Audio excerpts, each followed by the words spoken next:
tidak kejadian gedor. Astagfirullahaladzim, kamu ini berdosa banget.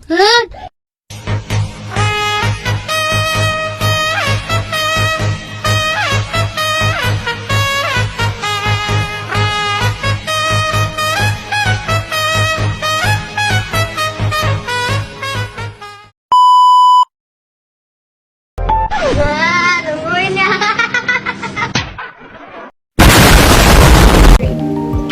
Oke, materi yang pertama yang akan saya terangkan adalah masa pra-Islam. Masa pra-Islam adalah secara bahasa masa jahiliyah yang berasal dari kata jahil yang diturunkan dari bahasa Arab yang berarti jahala yang berarti bodoh. Nah, di dalam masa ini adalah kota Makkah atau Jazirah Arab. Keadaan Arab ini dibagi ke dalam dua wilayah. Yang pertama, bagian tengah dan bagian pinggiran. Bagian Makkah Tengah ini terdiri dari gurun pasir yang tidak terlalu panas serta beberapa pegunungan yang tidak terlalu tinggi, sehingga tidak banyak turun hujan. Dengan keadaan seperti itu, penduduk Mekah pada pindah tempat, sering-sering berpindah tempat atau hidup nomaden. Dan yang kedua, di Mekah bagian pinggiran merupakan bagian maritim. Penduduknya juga tidak bersifat nomaden, sehingga bisa mengembangkan masyarakat Badui yang nomaden ini. Mereka dapat mendirikan kerajaan besar yang ada dua kerajaan Yaman dan kerajaan Hijaz. Dari segi keyakinan, di bangsa Arab ini pada masa jahiliyah terjadi beberapa golongan. Golongan yang pertama yang mengingkari Sang Pencipta dari hari kebangkitan. Golongan yang kedua mengakui adanya Tuhan namun menghindari adanya hari kebangkitan. Yang ketiga, golongan menyembah berhala. Yang keempat, golongan yang mengikuti ajaran Yahudi, Nasrani, dan Sabiya. Yang kedua, di sini ada tradisi ilmu. Tradisi ilmu yang berkembang di sini adalah tradisi ilmu astronomi. Yang kedua adalah berdagang. Masyarakat pra-Islam pada bangsa Arab ini melakukan perjalanan dagang dalam dua musim. Dalam setahun, pada musim yang panas dia pergi ke Syam, dan pada musim dingin dia pergi ke Yaman. Yang ketiga ada bertani. Masyarakat di sini juga suka bertani. Yang keempat ada syair. Nah, di syair ini menjadi kebanggaan tersendiri di kehidupan sosialnya. Yang kelima ada menghormati tamu. Dan yang keenam menepati janji. Dakwah Rasulullah pada periode Mekah bertujuan supaya masyarakat Arab meninggalkan kejahiliannya di bidang agama, moral, dan hukum, serta menjadi umat yang meyakini kebenaran Nabi. Strategi dakwah Nabi Muhammad dibagi menjadi dua, yaitu secara Syria dan jahar. Secara Syria yang berarti bersembunyi, secara sembunyi-sembunyi. Nah, Nabi Muhammad dakwah secara sembunyi-sembunyi ini berlangsung selama 3-4 tahun masa kenabian. Alasannya, yang pertama, kaum muslimin pada saat itu jumlahnya masih sedikit. Kafir Quraisy saat itu tidak menyukai dakwah Nabi yang membawa risalah Allah. Yang ketiga, menghindari terjadinya peperangan. Dan orang-orang kafir di sana masih sangat kuat memegang tradisi nenek moyangnya. Yang kedua adalah strategi dakwah secara terang-terangan atau jahar. Dakwah secara terang-terangan dimulai sejak tahun keempat kenabian atas perintah Allah, yakni di surat Al-Hijr ayat 94. Rasulullah banyak mengalami tantangan dan hambatan dari kaum Quraisy. Yang pertama, tantangan Abu Lahab, ancaman golongan penguasa Mekah, dan siksaan dari kaum kafir Quraisy. Isra Miraj itu kafir Quraisy. Peristiwa penting, Nabi Muhammad melakukan hijrah ke Habasyah dan Taif. Lalu Nabi Muhammad melakukan peristiwa Isra Mi'raj. Isra Mi'raj adalah perjalanan Nabi Muhammad pada tengah malam hari di Masjidil Haram sampai ke Masjidil Aqsa. Lalu untuk sekarang pra-Islam sebelum masa Madinah. Kebudayaannya pada masa Madinah, kepercayaan Madinah lebih banyak yang mengikuti agama Yahudi. Untuk kondisi sosialnya, Madinah lebih banyak terdapat air, iklimnya lebih sejuk, dan tabiat penduduknya lemah lembut sesuai dengan karakteristik orang yang bertani, kehidupan bertani. Untuk politik, untuk kebudayaan politiknya tidak menerapkan model seperti kerajaan yang mengatur kehidupan, melainkan dia berkelompok-kelompok, bersuku-suku, kayak gitu. Terus yang keempat adalah dari ekonomi. Ekonomi ini masyarakat Madinah sebelum Islam ini juga banyak melakukan bertani. Untuk strategi dakwah Rasulullah SAW yang pertama adalah mempersaudarakan kaum muhajirin dan ansor. Yang kedua, membentuk masyarakat Islam yang damai sentosa. Dan yang ketiga, membangun politik, ekonomi, dan sosial. Kembali ke ekonomi, yaitu masyarakat Madinah seringkali bertani dan berladang.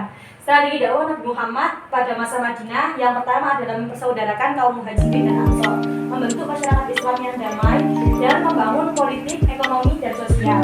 Peristiwa penting yang terjadi pada masa Madinah ini adalah Piagam Madinah dan Perjanjian Hudaybiyah serta Fathu Mekah. Fathu Mekah adalah penaklukan kota Mekah, dan Haji Wada. Kata Wada sendiri ini berasal dari kata bahasa Arab yang artinya perpisahan.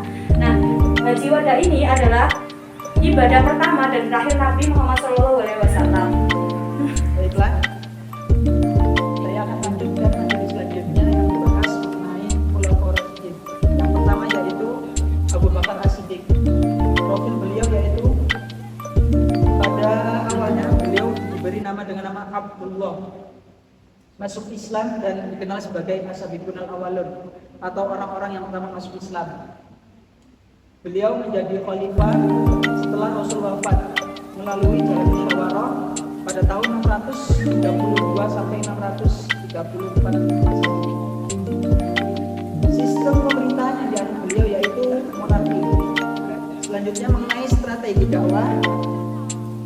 Strategi dakwah beliau yaitu yang pertama dengan bil-lisan atau dengan perkataan, bil-tadwin, bil-yad atau dengan bil-hal atau dengan perkataan, dan juga dengan contoh yaitu uswatun hasanah.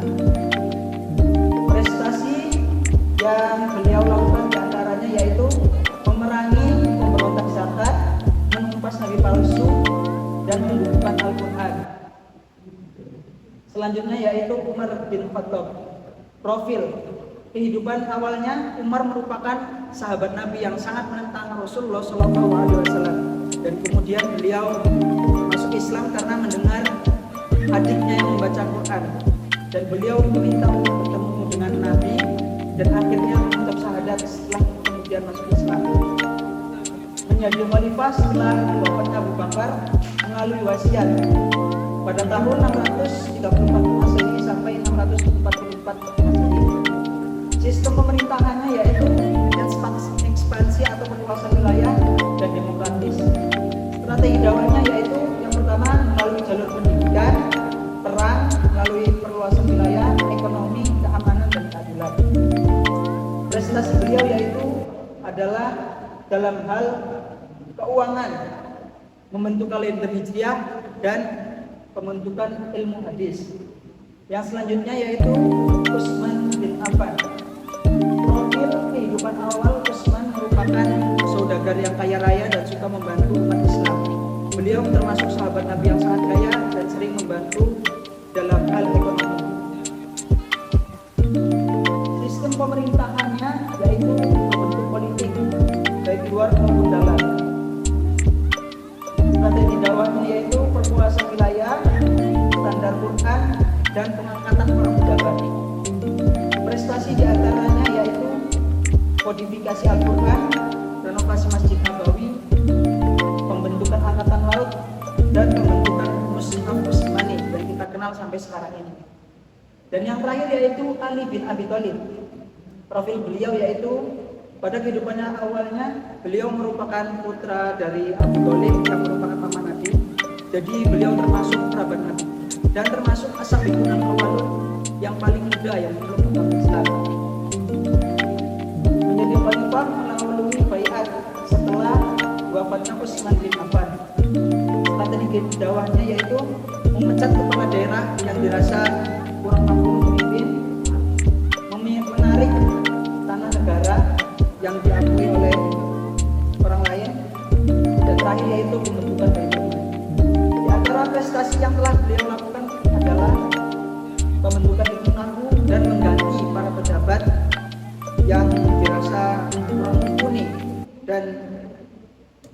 misalnya melakukan korupsi kepada rakyatnya. Baik, selanjutnya saya rasa Selanjutnya yaitu Bani Umayyah. Bani Umayyah ini merupakan kekhalifahan pertama setelah Khulafaur Rasyidin. Nama Umayyah sendiri merupakan nama dari nenek moyang Muawiyah, seorang pendiri Bani Umayyah. Bani Umayyah ini berdiri pada tahun 661 Masehi atau 41 Hijriah. Pemerintahan Bani Umayyah ini ada Damaskus dan Andalusia. Damaskus ini sejak 660 Masehi hingga 750 Masehi. Sedangkan yang Andalusia sejak 756 hingga 1031 Masehi. Yang kedua ada kemajuan. Kemajuan yang pertama pemerintahan. Pemerintahan ini terdapat Diwanul Khotam, pencetakan uang, dan Diwanul Barid. Diwanul Khotam merupakan departemen pencatatan didirikan untuk mencatat semua peraturan dan kebijakan yang dikeluarkan oleh khalifah dalam berita acara pemerintahan. Ini untuk membantu dalam menjaga catatan resmi dan memastikan transparansi dalam pemerintahan. Yang kedua pencetakan uang. Ketiga Diwanul Barid. Diwanul Barid merupakan departemen pos dan transportasi yang bertugas menjaga pos-pos perjalanan dan menyediakan kuda sebagai alat transportasi. Kemudian ada kemajuan dalam agama dan ilmu. Yang pertama ada pengumpulan hadis-hadis, kedua penyempurnaan mushaf, yang ketiga pembangunan Masjid Umawi. Kemunduran Bani Umayyah. Kemunduran Bani Umayyah itu disebabkan munculnya kelompok Khawarij, Syiah dan Mawali, hidup mewah, terbunuhnya Marwan karena tidak ada penerus lagi setelah Marwan, dan munculnya kekuatan baru. Selanjutnya yaitu ada kemajuan yang terdiri pengetahuan sosial budaya. Sosial budaya ini terdiri dari akulturasi dan asimilasi. Kemudian penertiban administrasi, usaha membangun peradaban emas juga terjadi pada bidang administrasi pemerintahan Daulah Abbasiyah. Di sini terbagi menjadi yaitu pengangkatan wazir, perdana menteri yang bertugas membantu khalifah dalam menjalankan roda pemerintahan. Kemudian pengangkatan Raisul Kitabah, sekretaris negara yang memimpin Diwanul Kitabah. Yang ketiga ada kepala daerah. Pengangkatan kepala daerah untuk menjaga daerah wilayah kekuasaan Daulah Abbasiyah yang dipimpin oleh Gubernur Amir untuk memudahkan koordinasi pemerintah pusat dan daerah. Kemudian kemajuan dinasti Abbasiyah dalam politik dan militer. Departemen ini mengatur semua yang berkaitan dengan kemiliteran dan pertahanan keamanan. Selanjutnya ada kemajuan dinasti Abbasiyah dalam bidang ekonomi. Adapun perkembangan dari sektor industri di mana banyak berdiri kota industri seperti Basrah yang terkenal dengan industri sabun dan gelasnya, Kufah dengan industri sutranya, Mesir dengan industri tekstilnya, Andalusia dengan industri kapal, kulit dan senjatanya. Berkenaan dengan industri di Baghdad ini, bahwa Baghdad mempunyai 400 buah kincir air, 4.000 pabrik gelas, dan 30.000 kilang keramik. Selanjutnya kemajuan dinasti Abbasiyah dalam seni budaya. Seni budaya ini terbagi menjadi dua, yaitu arsitektur dan tata kota. Selanjutnya ada seni sastra. Di sini seni sastra ada prosa, seni musik, dan pengarang. Ini yaitu ilmuwan. Di sini ada kedokteran, filsafat, kimia, dan astronomi. Pertama ada kedokteran, yaitu At-Tabari. Dia dikenal sebagai ilmuwan yang menulis ensiklopedia kedokteran.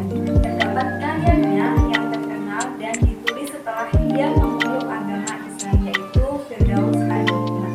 Yang kedua ada Ar-Razi, penemu penyakit cacar air dan darah tinggi. Setelah mempelajari matematika, astronomi,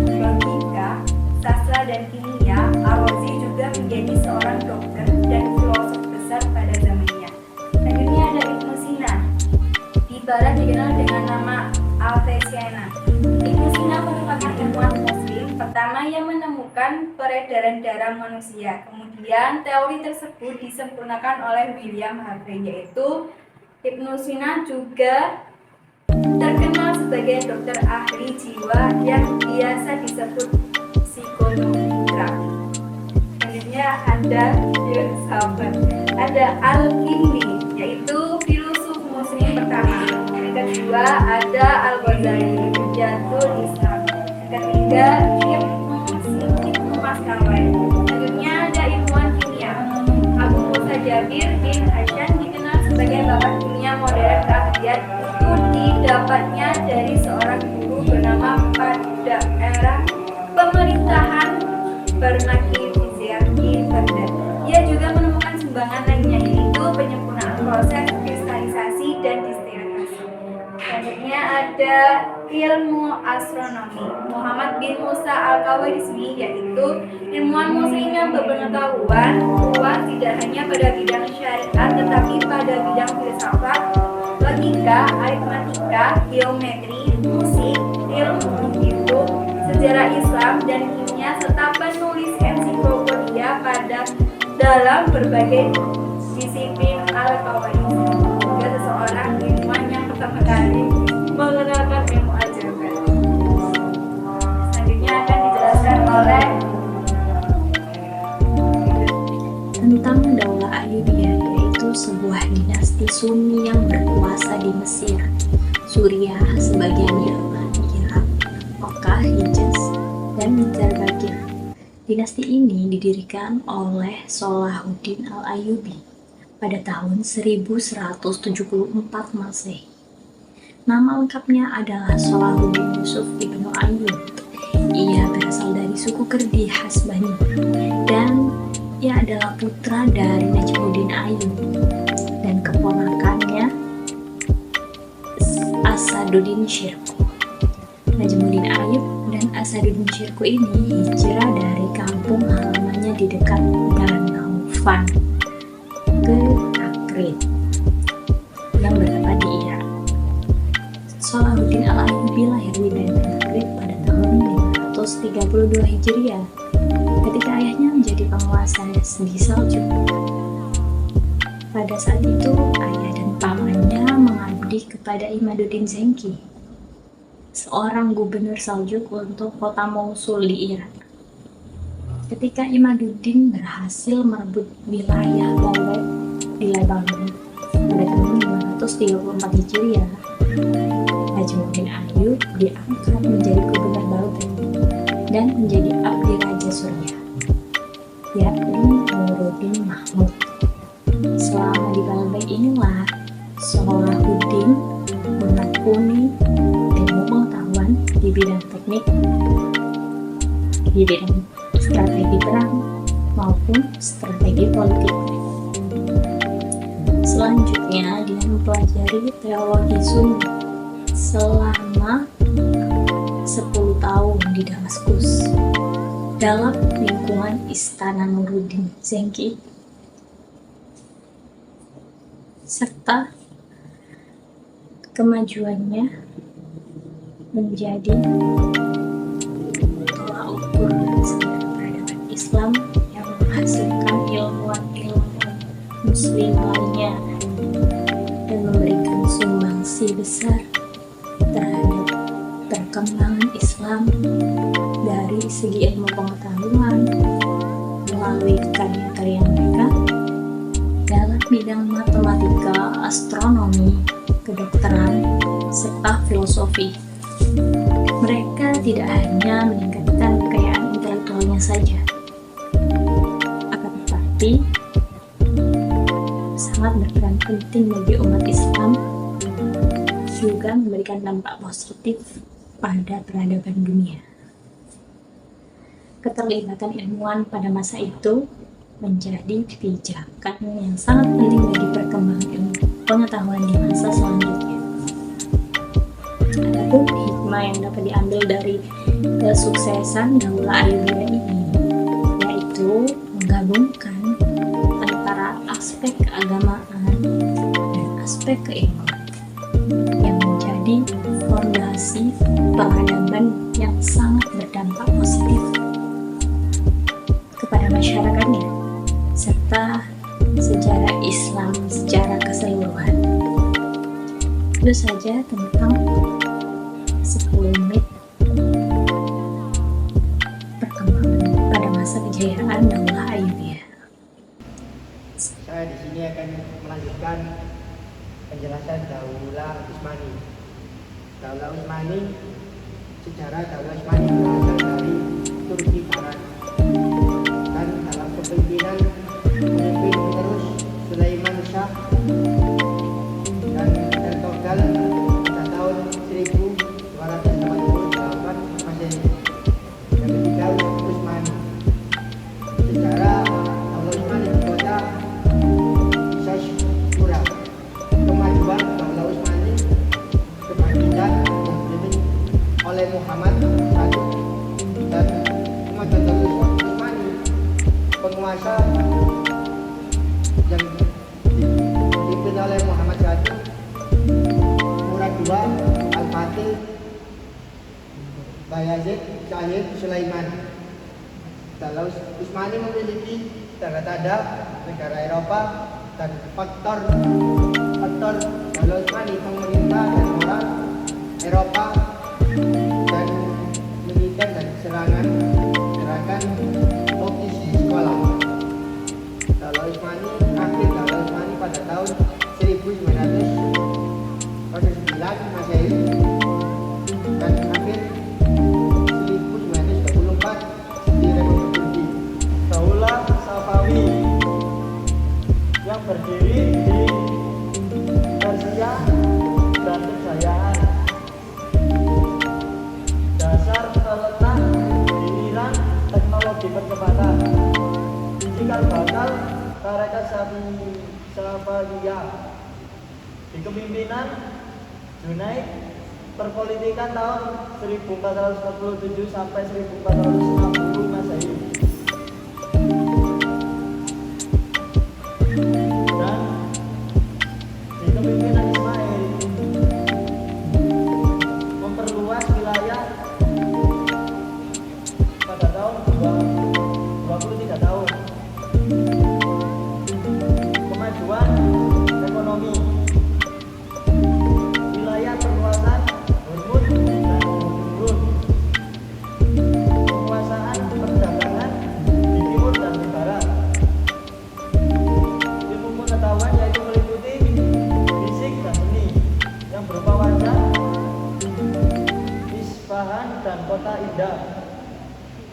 Kota Isfahan termasuk masjid, sekolah, rumah sakit, jembatan, istana. Kemunduran yang dipimpin oleh Safi Mirza Abbas yang kedua, Sulaiman Sheikh Tahmasp Abbas yang ketiga. Sebab-sebab kemunduran yaitu Daulah Utsmani konflik yang dipimpin oleh Sulaiman, degradasi moral dan kemerosotan militer. Baik, selanjutnya kita akan membahas mengenai kerajaan yang ada di India, yaitu Kerajaan Mughal. Kerajaan Mughal ini merupakan kerajaan pertama yang ada di India. Kerajaan Mughal ini merupakan penerus dari Kesultanan Delhi. Nah, kerajaan ini didirikan oleh Zainuddin Muhammad Babur pada ketika penerusnya berusia 11 tahun. Kerajaan ini sudah diwariskan kepada penerusnya. Kerajaan ini sangat menguasai. Kerajaan ini menguasai wilayah-wilayah yang ada di Samarkand, Punjab, Delhi, dan Pangkat. Nah, dalam ini mengalami kemajuan pada bidang politik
Ya. Selanjutnya yang kita bahas adalah Islam Nusantara. Dalam Islam Nusantara terdapat teori, metode dakwah dan juga keberhasilan. Yang pertama adalah teori masuknya Islam ke Nusantara. Sebelum membahas teori, yang diketahui bahwa wilayah Indonesia termasuk wilayah yang cukup strategis. Wilayah Indonesia banyak dilalui oleh para pedagang yang berasal dari Timur Tengah, India, Malaka, dan juga Cina. Sebagian besar para pedagang telah memeluk agama Islam. Nah, untuk teori yang pertama yaitu teori Gujarat. Teori Gujarat merupakan wilayah dari negara India. Gujarat menjelaskan bahwa Islam masuk ke Nusantara pada abad ke-13 Masehi. Bukti teori Gujarat yang pertama adalah corak batu nisan makam Sultan Malik As-Saleh mirip dengan corak batu nisan yang ada di Gujarat. Yang kedua, hubungan dagang antara masyarakat Indonesia dan juga India telah lama terjalin. Untuk yang kedua ada teori Persia. Teori Persia merupakan wilayah dari negara Iran. Persia menjelaskan bahwa Islam masuk ke Nusantara pada abad ke-7 Masehi. Adapun bukti dari teori Persia yang pertama adanya kesamaan budaya. Yang kedua adanya penyerapan dan penambahan kosakata bahasa. Bukti yang ketiga adalah persamaan lisan pada makam Malik As-Saleh. Untuk yang ketiga ada teori makam. Teori makam menjelaskan bahwa Islam masuk ke Nusantara pada abad ke-7 yang dibawa langsung oleh para musafir dan juga pedagang Arab. Adapun bukti dari teori makam yaitu yang pertama adanya kesamaan mazhab. Yang kedua gelar Malik yang berasal dari Arab. Yang ketiga ditemukan perkampungan Arab. Untuk yang terakhir ada teori Cina. Teori Cina menyatakan bahwa Islam masuk ke Nusantara pada abad ke-7 Masehi dan dibawakan oleh saudara Cina. Bukti teori Cina yang pertama adalah banyaknya pendakwah dari keturunan Cina. Yang kedua, Raden Patah merupakan keturunan Cina. Dan yang ketiga, adanya masjid dengan arsitektur Cina. Untuk materi yang kedua ada Raja Bidawa. Yang pertama ada perdagangan. Di dalam perdagangan ini para pedagang berbaur dengan masyarakat Nusantara dan menyebarkan dakwah Islam di tengah-tengah kegiatan berdagang. Dan yang kedua ada pendidikan seperti membangun pesantren dan juga sekolah Islam. Yang ketiga ada pernikahan. Islam masuk ke Indonesia salah. Untuk yang ketiga ada kesenian. Kesenian itu mengkolaborasi adat Nusantara dan dipadukan dengan ajaran Islam. Yang keempat ada pernikahan. Islam masuk ke Indonesia salah satunya berkat pernikahan. Saudagar yang menikah adalah orang-orang kaya yang terpandang, sehingga para putra putri raja yang akan mempersunting harus masuk Islam terlebih dahulu. Yang kelima ada tasawuf. Tasawuf mengajarkan umat Islam agar selalu membersihkan jiwa dan mendekatkan diri kepada Allah. Alasan tasawuf dipilih sebagai salah satu jalur penyebaran Islam di Indonesia adalah mudah diterima oleh masyarakat. Untuk yang terakhir ada politik. Penyiaran Islam di Nusantara dapat dilihat dari pertumbuhan kerajaan-kerajaan Islam di berbagai daerah. Konversi sang raja menjadi muslim pun turut diikuti oleh rakyat kerajaan. Untuk materi yang terakhir yaitu keberhasilan akulturasi. Yang pertama ada seni bangunan. Seni bangunan di zaman perkembangan Islam terjadi perpaduan antara unsur Islam dengan kebudayaan sebelum Islam yang sudah ada di Indonesia. Seni bangunan Islam yang menonjol adalah masjid yang berfungsi, utamanya adalah sebagai tempat untuk beribadah bagi umat Islam. Untuk yang kedua ada seni rupa. Akulturasi bidang seni rupa terlihat pada seni kaligrafi atau seni khot, yaitu seni yang dipadukan antara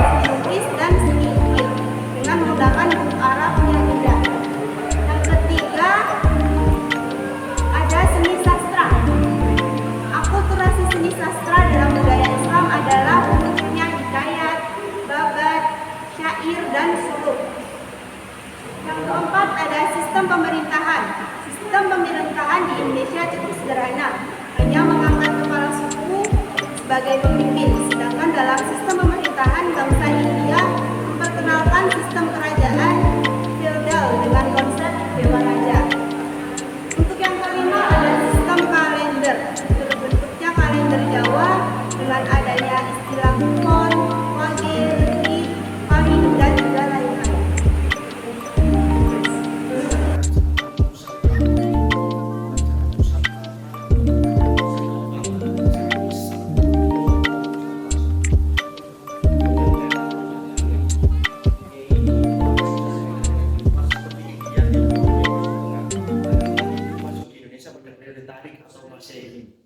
Jadi kerajaan Nusantara berkembang sangat pesat dikarenakan apa namanya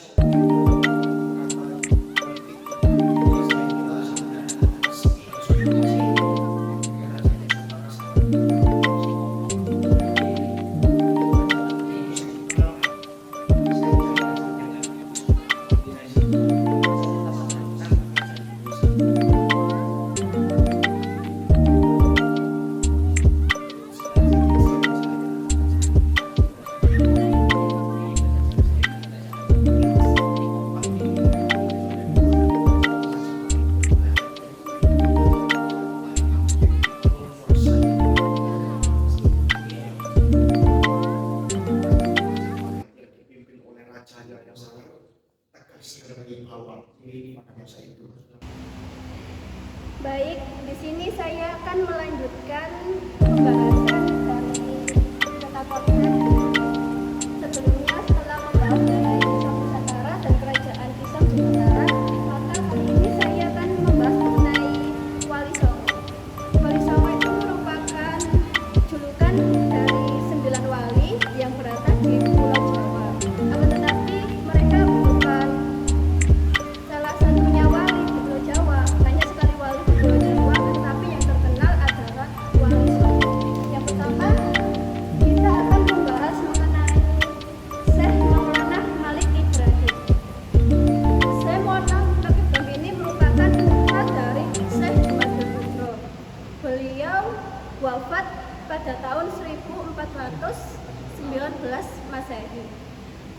Dalam menyebarkan Islam, beliau memiliki strategi yaitu perdagangan dan pertanian.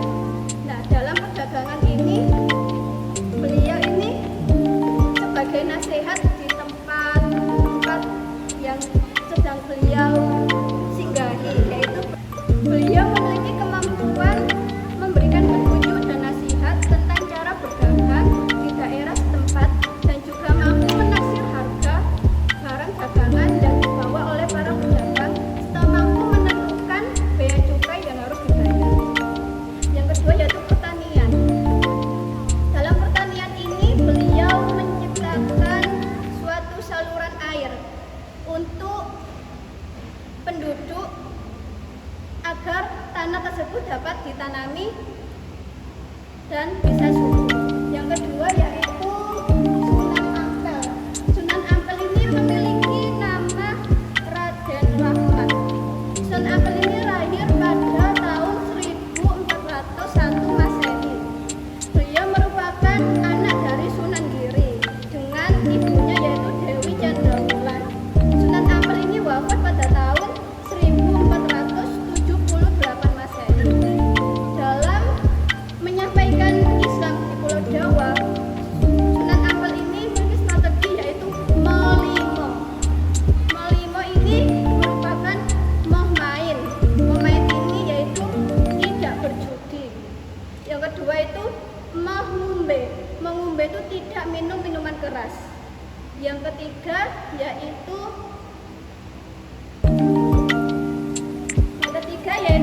memaling. Memaling ini tidak mencuri. Yang keempat yaitu memadan. Memadan ini tidak mengkonsumsi narkoba. Dan kelima yaitu mohmadon. Mohmadon ini tidak berzina. Yang selanjutnya yaitu Sunan Giri.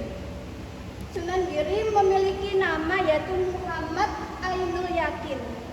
Beliau lahir pada tahun 1442 Masehi. Sunan Giri ini merupakan anak dari Maulana Ishaq dengan ibunya yaitu Dewi Sekar Dadu. Sunan Giri ini wafat pada tahun 1506 Masehi. Dalam menyampaikan Islam di Nusantara, strategi yang digunakan oleh Sunan Giri yaitu pada bidang politik, karena beliau merupakan seorang raja, sehingga dengan kedudukannya sebagai seorang raja itu beliau dapat menyebarkan kepada rakyatnya, dan rakyatnya akan mengikuti beliau untuk masuk Islam. Selanjutnya yaitu Sunan Bonang. Sunan Bonang ini memiliki nama lengkap Maulana Maktum Ibrahim. Sunan Bonang ini lahir pada 1485 Masehi. Beliau merupakan anak dari Sunan Ampel dengan Nyi Ageng Manila. Sunan Bonang ini wafat pada tahun 1525 Masehi. Dalam menyampaikan strategi dakwah di Nusantara, beliau ini menggunakan strategi dakwah yaitu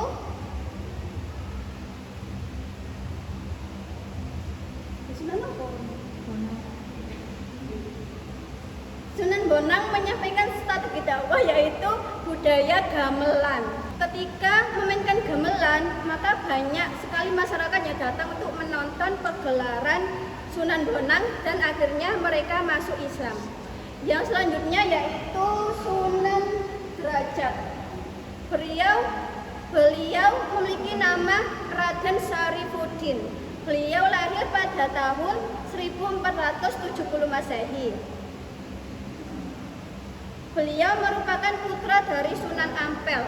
Beliau wafat pada tahun 1522 Masehi. Dalam menyebarkan Islam di Indonesia, beliau memiliki strategi yaitu dengan menciptakan tembang macapat yaitu pangkur. Ini dilakukan untuk menarik perhatian masyarakat dengan iringan musik gamelan.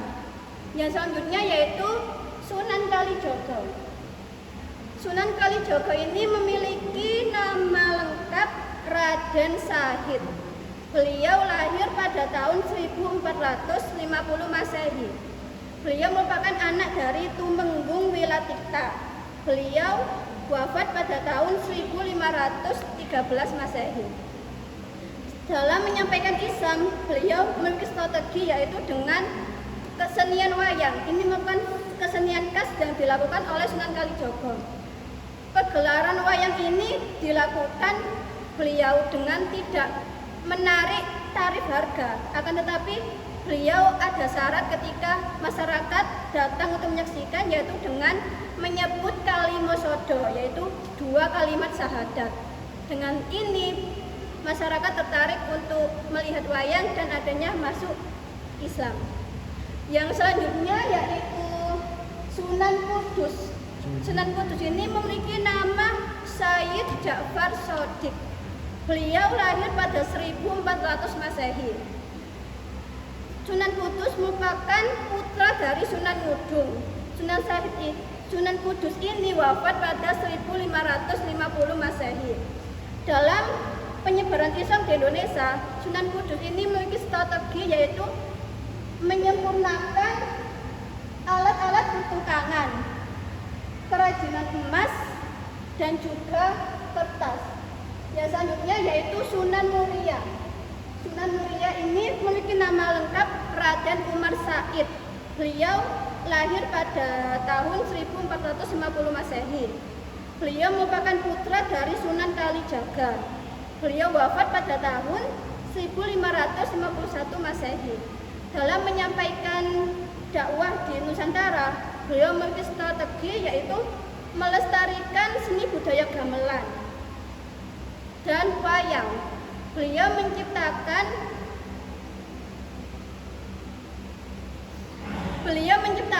beberapa lagu dan tembang untuk mempraktikkan ajaran Islam. Yang terakhir yaitu Sunan Gunung Jati. Memiliki nama lengkap Syarif Hidayatullah. Sunan Gunung Jati ini lahir pada 1448 Masehi. Beliau merupakan putra dari Syarif Abdullah Umdatuddin.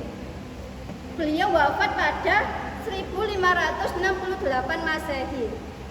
Dalam menyebarkan Islam di Nusantara, beliau ini memiliki strategi yaitu dengan memperkuat kedudukan politik sama dengan Sunan Giri, yaitu beliau memperluas hubungan dengan tokoh yang berpengaruh di wilayah Cirebon, Demak, dan Banten.